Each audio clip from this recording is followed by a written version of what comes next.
Hello, I'm Nazanin Mashiri. These are the headlines on Al Jazeera.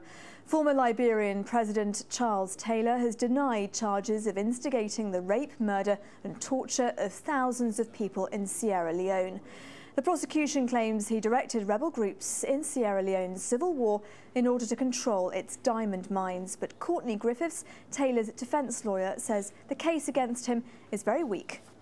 For the most part, the prosecution relies upon some 33 so-called linkage witnesses.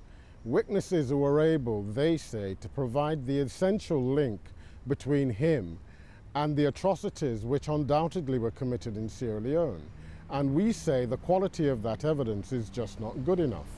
French President Nicolas Sarkozy has opened the traditional Bastille Day celebrations with a pledge to expand his country's military influence.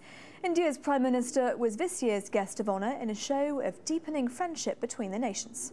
What we've seen since Sarkozy came to power is a desire to plant a lot of French tricolores around the world, even in places where France has not traditionally been relevant, for example in the UAE. And we've seen the re-establishment of links not just with countries like India but with the United States. So yes, this is very much about France as a global power.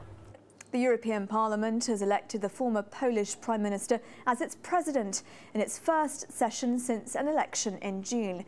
Jerzy Buzek has become the first leader to come from an ex-Soviet bloc country. The new president says the global financial crisis is a priority for Europe.